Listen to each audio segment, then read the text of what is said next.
I am Chester Dunham, and this is the Dunham Report, a marketplace of ideas for information for labor, civil rights, and other issues of social justice. I am Dunham, and I'm the host of the show, and my co-host is Mr. Wesley Crenshaw. Today we have with us on our show a young man, and we're going to talk about a great deal of things, but he's running for the United States Congressman in the 1st District. And Brian. Yes, sir. Reese, how you doing, sir? I'm doing very well. I just want to thank you for allowing me to come on your show, and it's a great honor. Thank you. Oh, no problem. I'm looking at one of you. I'm looking at a card here just in the front of me, and it said, why? It's a question mark, why? Yes, Am I running for United States Congress? Let's start off with that. Let's start off with you telling the general viewing audience why you are running for. One of the reasons we're running because there's a tremendous need, Mr. Dunham. There's a tremendous need throughout the 1st District in every aspect you can imagine. You know, what we have in Congress right now is a dysfunctional Congress that's unwilling to cooperate and compromise on any level. And the people of the 1st District and the people of the United States are suffering greatly while they play politics instead of making decisions which benefit their districts. So we have a tremendous need for people who are at the grassroots level to step up and lead. And that leadership is not partisan leadership. It's not Republican or Democrat. It's just leadership. When leaders lead, they lead for the best interest of the people which they serve.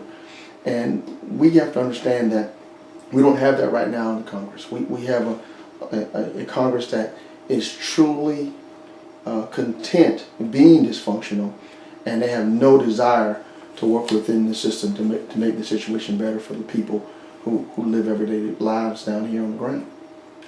I'm glad that you mentioned a few minutes ago in your statement you're talking about, you know, and it's not Democrat or Republican. I wish we didn't have parties. I wish we just had people to go out and vote. Mm-hmm. But facts are facts, and this is a serious time, especially this election coming up. In midterm election, which this is a midterm election, and I'm talking to the general viewing audience, to you all. This is a midterm, as we call it, election. That's when the President of the United States is not running. Yes, sir. And this is where the voting percentage are way down, meaning the people who participate in going out to vote are way down. Now right now we're talking about Chatham County. The turnout in Chatham County in the primary in May was 23.16%. Yes, sir. And the runoff, which took place in July, was 19.71%. I'm looking at a result here of the election the other day in the runoff. Yes, sir. Now, since we are talking about the 1st District, and we are talking about that particular seat, Congress seat, which is now occupied by Kingston until January the 1st. But anyway, he just holds the seat, but you know, there's no activities. But the key thing I look at, and this was the primary runoff, Buddy Carter, he captured 10,468 votes, 60.9%. Dr. Robert Johnson, who was over there in the runoff, 6,952 and 52, which is 39.91%. Mm-hmm. Totaling the two of those, 17,420. Again, viewing audience, listen to me, because if we plan, and we should do this, and I'm talking about the people who are sitting home, in the importance of these upcoming elections. You're talking about what's going on in Washington and with the president and this and that. And this is what's happening. You know, y'all fussing at the Gremlin, but you're staying home and not coming out to vote. Now let's look at the Democrats Yes, sir. primary. Let's look at what happened over there. These are coming from the result of the election. Brian Reese, 4,659 votes, 67.30%.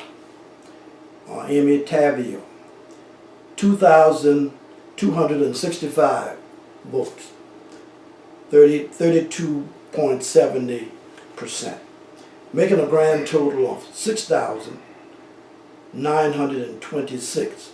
And I say that to say this, that people who are out there, and you have a chance because the upcoming election is in November, and we got to motivate people and get them out to vote, no matter who you are, whether you're female, male, Democrat, Republican, Asian, Hispanic, black, white, etc. Parties doesn't make any difference. The young man just got through saying a few minutes ago, one of the main reasons why he's running. And you got to pay strict attention for the reason why he's running, why he's saying this. He's running to give people a chance. Now, and then we'll get into this discussion. I just want to do a breakdown. A breakdown is this. And I studied this thing well because the fact is, still yet, so far, we are not voting on issues and this and that. We are voting a little bit along racial line. And parties. Now listen good. The female, male in the Democrat Party, black, white, it wasn't a whole lot different in the voting, the way the people voted when you're talking about race, because they did pretty good. It's about 50, you know, your race were close, so therefore it wasn't too much of a thing there. Just wait a minute, with white or black. This is what I'm trying to get over to the people. The party, somewhat. And these are things that the people who are sitting home have to get out and vote if they are not satisfied. You look at the amount of people that voted in the Democrat Party versus the Republican Party. And this is what I'm talking about. The votes are there, the people are there, but they're sitting home. So this is why this election is so important, and I know this is why you're going all over, talking to people to wake them up, and this is what you're going to have to do. What we have is, we have a misnomer, and one of those misnomers is that this is a Republican district. It really is not. It's a Democrat and independent district. There are far more Democrats, registered Democrats, and there are far more independents in this district than Republicans. What we have is apathy within the system. People who say, you know, my vote doesn't matter or doesn't count, who have given up on a midterm election and choose not to participate. We would win with overwhelming numbers if Democrats and independents would come out. And even in that, we have some Republicans who are very, very interested in our race, who are also supporting us as well. So we have a myriad of people from every party line supporting us. What we lack is the participation. And, you know, I have to say this. If you voted during President Barack Obama's elections in 2008 and 2012, and you don't vote in the midterm elections, you kind of put your vote in 2008 and 2012 as null and void, because you tie the president's hands because you don't support him through the administration. What people have to understand more than ever before is that their vote matters, is extremely important, and this district deserves better and fair representation across the board. The biggest problem with this district right now is the economy. By far, it's the biggest issue that I've seen come up across the district, and I've been to just about every county. You know, people bring a lot of issues to me, and I always tell them this. All of those issues are pertinent and very important issues, but the most important issue facing the 1st District right now are jobs and job creation. If you have no income to take care of your family and you can't support them, and you have no place to live, every other issue becomes mute. We have to build and grow this economy so that it can sustain and give the people of the first district a livable wage so they can actually earn enough to take care of their families. I was in Alma, Georgia, and 33% of the population lives below the poverty level in Alma, Georgia. I mean, the disparity, Mr. Dunham, between what women and men make is unbelievable in this district. So, you're right about the numbers. We have the overwhelming numbers to win. What we need is we need everyone to participate, come out, and vote. Now, I'll say one quick thing to you, and I want to bring up this point. I voted since I was 18 years old. It wasn't an option for me. Oh, the family you came from. The right? family I grew up in, right. I voted. I voted even when I didn't know who I was voting for at that time. Why? Because it was instilled in me that voting was a responsibility and it was something that I could not neglect. And I was taught that men and women have given up so much for me to earn that right, such as yourself. So I urge people, and this is what we're doing, we're urging people to get their children involved, their grandchildren involved, and then explaining to them, look here, this is why we do what we do, and this is why we have to participate, and we're fighting for your future.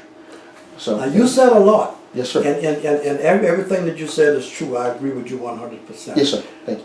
When you're talking about poverty, not even only in these little small counties. Oh, yeah. If you check Chatham County, we having the problem right here in Chatham County so far as poverty. The percentage is maybe 25% or more that those who are at the poverty level or below the poverty level. Yes, sir. Those are the people who need the help to change things in D.C. But those are the ones who are not voting. And I'm trying to say, how in the world are we going to be able to motivate, and I'm talking about all of us, to motivate, that's a job that we have to do, so far as motivate them to get them to go to the poll. Now let me give you some facts. Yes, sir. I just named a few minutes ago about the low percentage Yes, sir. in this primary and everything else. Yes, sir. Low percentage, but guess what? I checked the first precinct. And the first precinct, as you well know, if you study it, is where people with money live. People with money live. They're not in poverty. They have money. And guess what? I check again that the percentage of those individuals voted 85% or more, while the one who need help and all of this kind of thing are sitting home. And this is what we are trying to say to you all. You better try to go to the poll and vote, because this is how things are going to get changed. Mr. Reese, a couple of days ago we were talking over at St. Paul's, not St. Philip's. Yes, sir. And one of the issues that I was talking about is that everyone who's running, you heard this from your opponent, they know where all the voters are, they know where all the statistics are, know where everything is. The issue has been, what are you going to do differently to get those folks out? Because you're right, we should never have a Republican from this district. But what are we doing to make sure that those folks come out? Well, I'll tell you, I've grown and matured so much in this campaign, and I've seen something. One of the things is I have a tremendous amount of wisdom around me. Great amount of wisdom helping to guide me. And we have a lot of innovation with my generation, and we have some innovation with the generation behind me. And I can tell you something that really blew my mind. The way that you get people out to vote is you ask. If you look at the numbers in the runoff, we actually had more people come out to vote for us in runoff than they did during the primary. And as we began to pursue and get the machine running, and as we began to become a well-oiled machine, we began to just ask and inform and instruct and say, look here, here's what's going on. Here's why you have to participate. Here's what's going to happen if you don't participate. And as we did that, and as we educated the voter more, they became more willing, and they began to take on a life of their own that they're going to get involved. One of the things that I can tell you is that the Dunham Report is very vital. And the reason it's vital because it informs those voters who normally don't go to the polls. So as we inform them, as we apply old tactics with new tactics and innovative ideas, we begin to inform them. I'll give you a perfect example. When I began to tell women that in the first district, women average $9,000 less than men, just that one simple fact, guess what? They woke up and they started going to the polls more. You know, when I began to explain to certain areas, look here, here's what your poverty level is, you know, and here's what you need, you know, those simple facts began to wake people up. You know, when I began to explain to them about the Affordable Health Care Act, look here, there's no one on this earth, I don't care how rich you are, that can afford to be sick. You know, I recently had knee surgery, and I believe it cost me about $20,000. You know, I live pretty well, but you know what? I don't have $20,000 I can pour out, replace my knee or fix my knee. And the average knee replacement, which is a very, very common surgery, is $50,000 per knee. Almost. So when you tell them that, and they start bucking about the Affordable Health Care Act, you know, when you tell them, look here, we may need to improve it, amend part of it, but it's working and you need it. It is a need that is being fulfilled, and 8.1 million people presently now have health insurance. You just explain them to them. The one thing that I've learned in this campaign, just tell them the truth. Just tell them the truth. Tell them exactly what's going on and what needs to happen. Explain to them. Don't try to talk above their heads. Let them know, here's what's going on.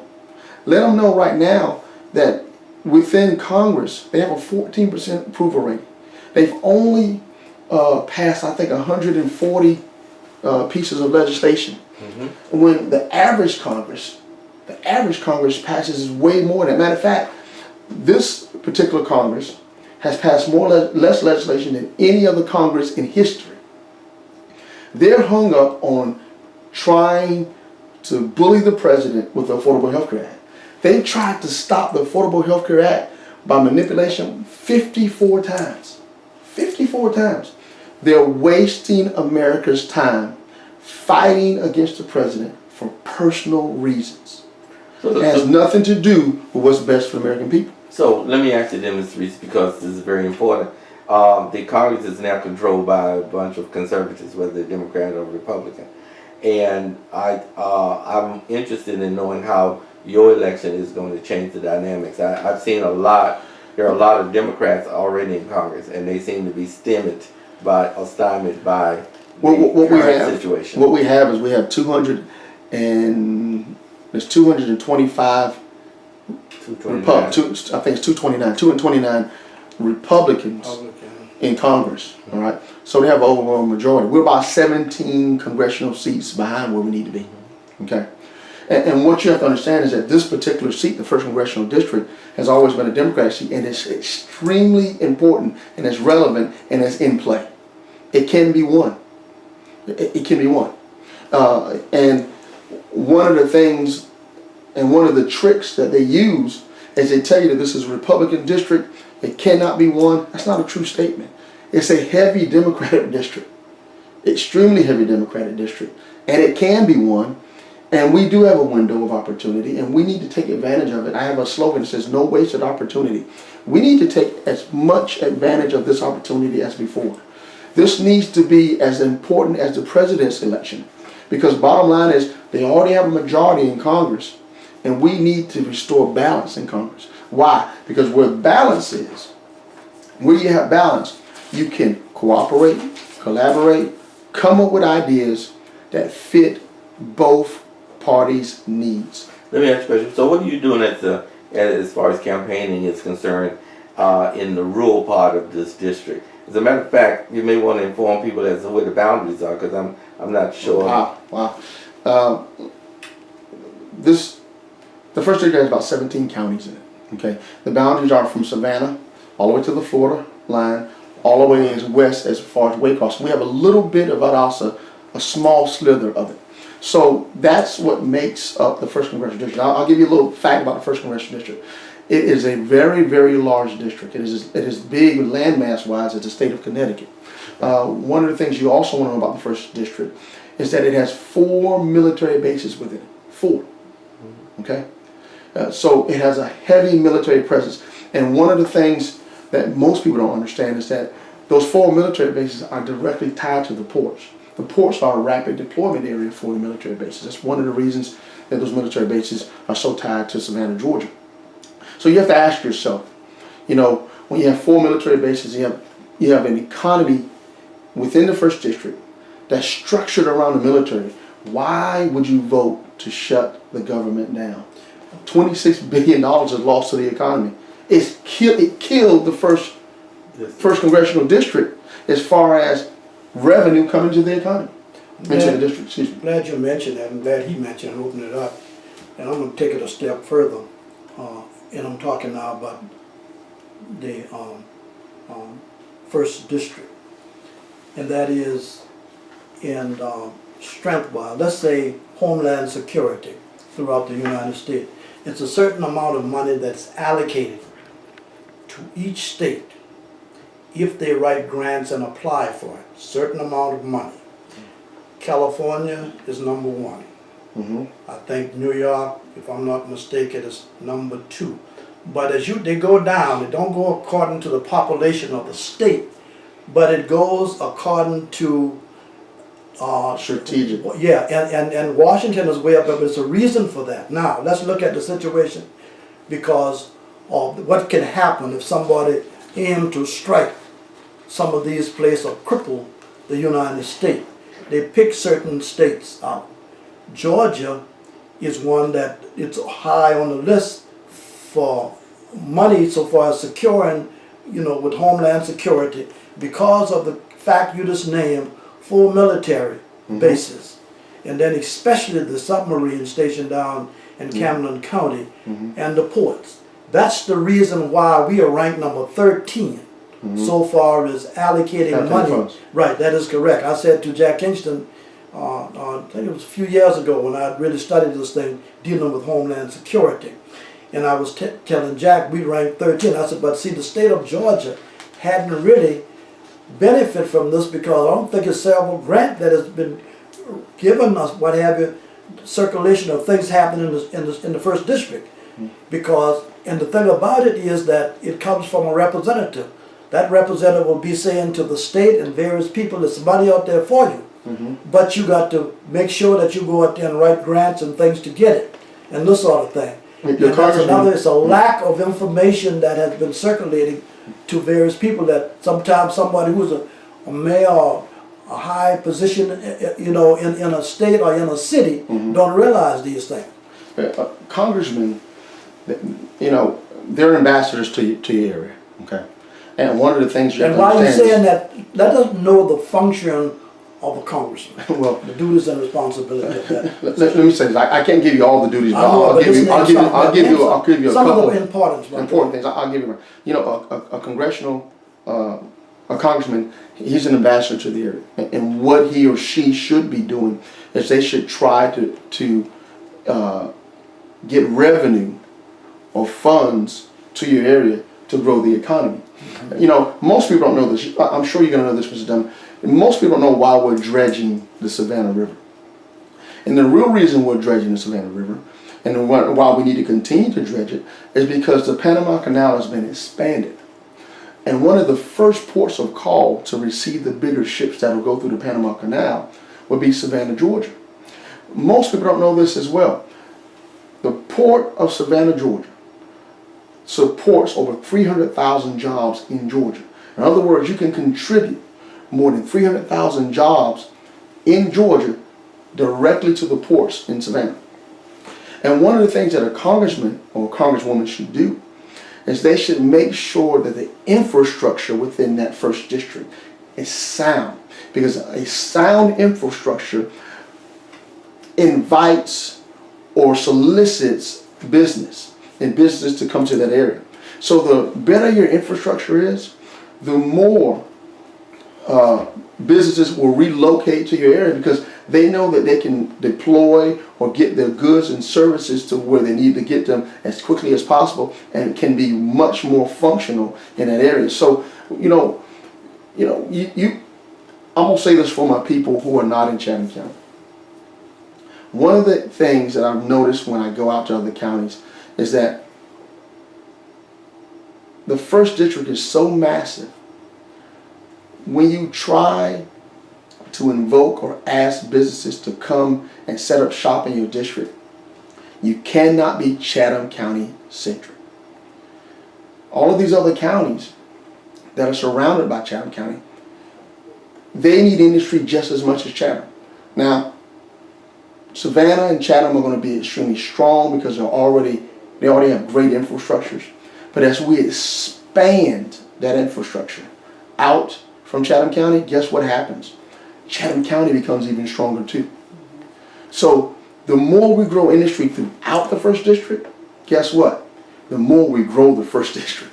Well, you said some true things again, because when you're talking about Chatham County and the port and the shipping industry, I know it by the back of my hand. Yes, I know sir. it. The average person can't challenge me there. If they do, they better be in for a fight. and you're dead right. One of the key things in this port, which is one of the most productive port in the whole United States. Yes, sir. Yes, it is. We rank #1 in exporting Yes. cargo things around the world. I think exporting, not importing. If I'm not right, #1. it's like we're like 52% on import and 48% on export. Is that correct? That's where you It's about even. It's about even. It's about even. Yes. And I'll tell you what, a lot of people don't understand this, but in the poultry industry, look at the thing about the poultry industry.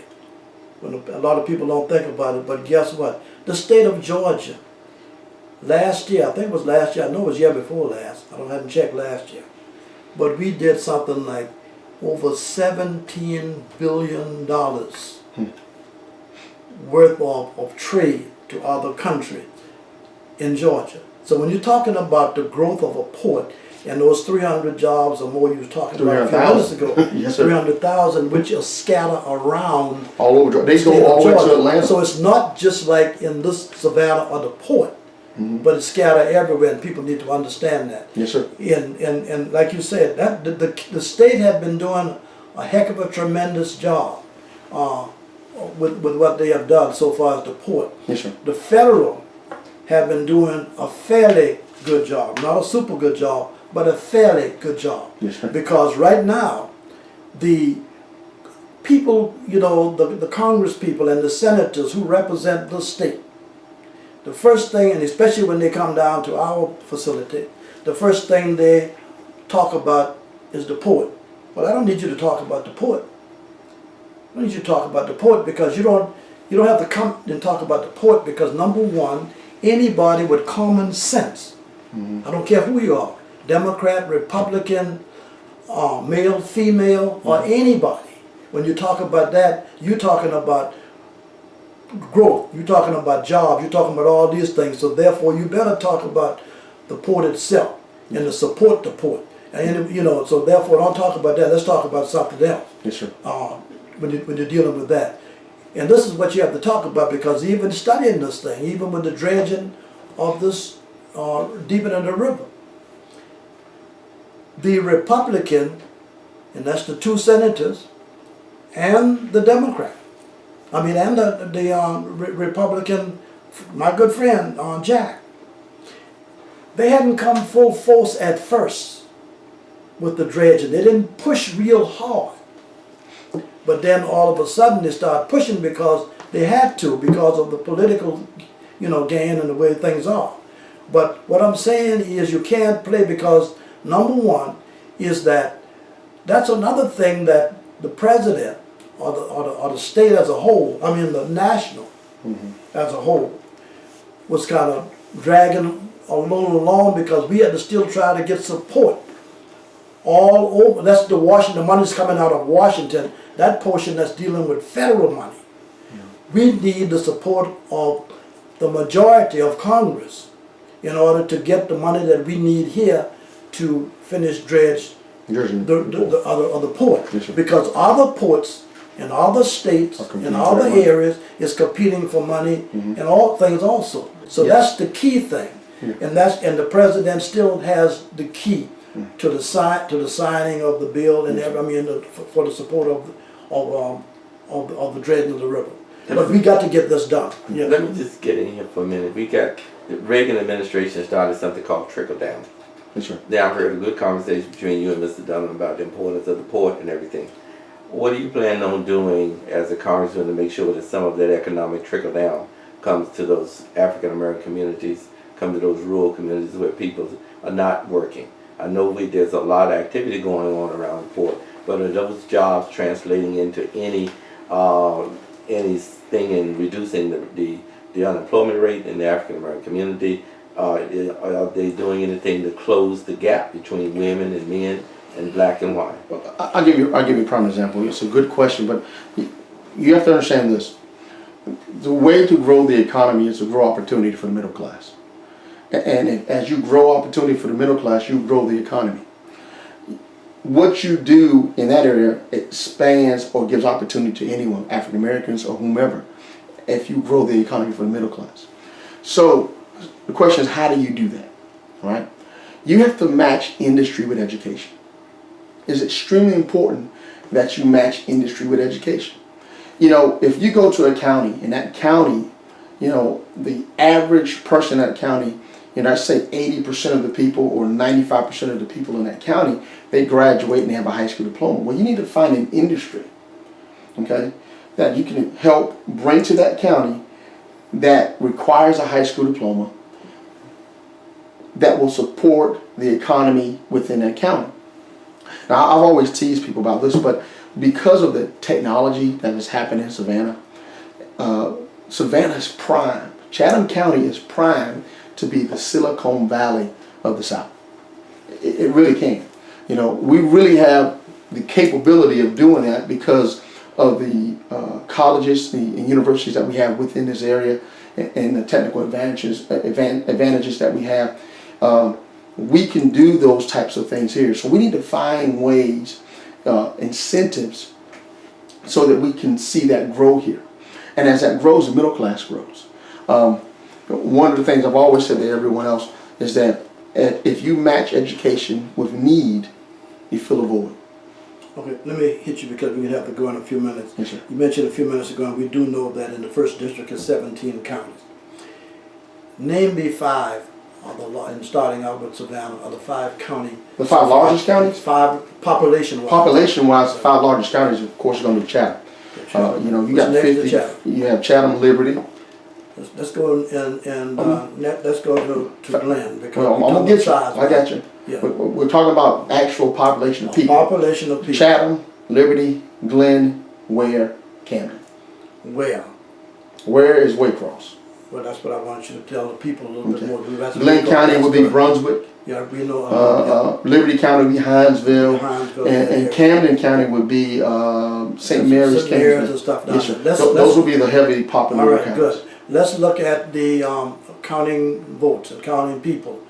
Had you been able to check yet or no Democrat versus Republican in just those counties that you talked about? We have a tremendous amount of Democrats in those counties. I mean, you have to realize something. When President Barack Obama runs, I believe in 2012, he gets 48% of the first district. So you're off. He's off by like 3.5% from winning the first district. Right. But right now, I'm not talking about President Obama. I'm talking about Brian Reese, who was running for the congressperson in that first district. That's what I'm concerned about now. And because I don't want to compare that versus you in the primary. What I'm saying is that you've been visiting these counties. What kind of responses you got in those places? And I'm just being serious. That's fine. Because one-on-one I'll talk to you about some more things. But I'll tell you, get elected. I'll tell you something. Most people don't know this, but when we first went out to test the waters, we didn't start in Chatham County. We started in Camden. That's the first place we went. The next place we went was Waycross. And we had an overwhelming support in both areas. The next place we went after that was Glenn County. then Liberty, then Chatham. We actually made my home county the last county to actually know. And we tested the waters outside of the county because you needed a majority of those people to galvanize and become enthused about this campaign. And the same thing happened there that has been happening everywhere. As we told them that a Democrat was running from the 1st District, born and raised in the 1st District, knew everything about the 1st District, and that he was homegrown, they became enthused, excited, and ready to run. They were ready to run. And as we touch more people, Mr. Dunn, they came out. When we began to touch more people in the runoff, they came out.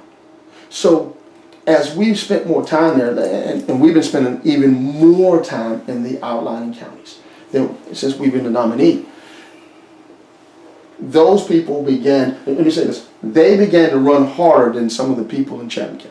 So I hope that answers your question. Yeah, it does to an extent. But let's just say that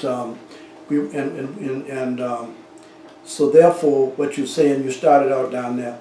So the basic thing that I'm trying to get at, the result of the runoff just that we had the other day, how did you do down in and I'll just say a couple of, let's just say Cameron, and let's say Glenn. Let's say this. We won 10 out of the 17 counties when we ran. So when we run in the runoff, we won 10 out of the 17 counties. So you answered my question. In other words, you're saying no matter whether it was a Republican, Democrat, no matter who it was, you won that many. No. I got to make sure we have clarity on this. That's what I want. In the Democratic runoff. Yeah. Okay. But we won 10 out of the. Okay. Right now, what I'm trying to counties. get, because this is, and I'm gonna be involved in this thing and on the show and everything else because we involved in this thing. What I'm saying is that, and I'm gonna be going to a few different places because I know a lot of people, and I'm from down that neck of the woods all Yes, over. sir. But what I'm trying to say is this. Now I'm talking about Democrat versus Republican. We didn't have enough. In those areas, we have to turn out to vote more. Okay. Okay. That's In every last one of those areas, we need Democrats to show up a whole lot more than they did in the runoff. People, right. We need people. Right, okay. So we need independents, we need runoff, we need everyone to show up more in those areas. Now, you know, when I say we won 10 out of the 17 counties against my competitor. Okay. But when we look at Republicans came out 3-1. Okay, that's what I'm talking about. This is what we have to be concerned about. So it wasn't because we didn't have the numbers, it's because we didn't have the participation. Okay, that's what I'm talking about. Okay. Tell the people as we go off that, you know, what you really need from them. Let me say this. I want people to understand this about myself. One of the things you have to understand is that we have a legitimate opportunity to win a seat that we desperately need to win. You need to send someone to Congress that's more concerned about you than getting elected. More concerned about what happens in the 1st District, whether you're Republican or Democrat, and they're more concerned about making decisions that benefit every person in the 1st District. And we have to understand, we have a role to play, a responsibility. That responsibility is to vote. That responsibility is not negotiable. It's something that we have earned the right to do, and we have the right to do it. So we have to participate. We need your vote. We need your support. We need you to come out and vote like never before. This election is equally as important as any other presidential election. So please, we're asking for your participation. We're asking for you to get involved. We're asking for you to mobilize. Get involved. Show everyone else that you deserve better, and better starts with your participation and mine. So I thank you for your time, and I thank you for the opportunity to be your Democratic nominee.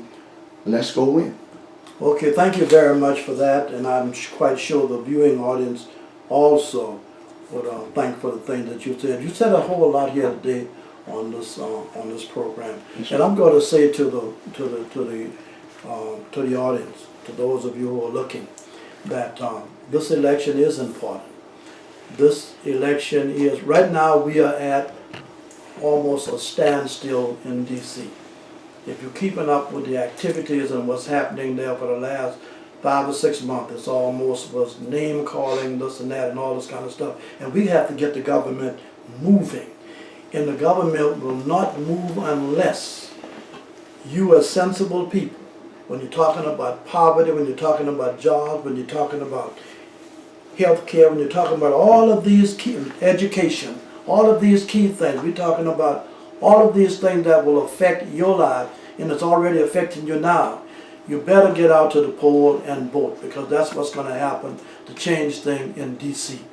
The party that he's talking about now, I think it's about 17 additional seats on the Democrat side in order to change that, and it's 4 or 5 seats there on the other side. So what's happening now is the Republican Party versus the Democrat Party. They're juggling all over the place about trying to maintain power or receive power. And this thing is about, I'm just get sick and tired, and I know you should get sick and tired too, to see the bickering, to see all of these kind of things happening now. I look at the Republican Party just the other day in the state of Georgia, in your state, and it was so many name calling, so it was almost like a joke with this type of thing that's going on. But all of a sudden, I mean, they call each other's name and everything else, but all of a sudden, after the election night, they fold up and they kiss each other and all this kind of stuff, and that's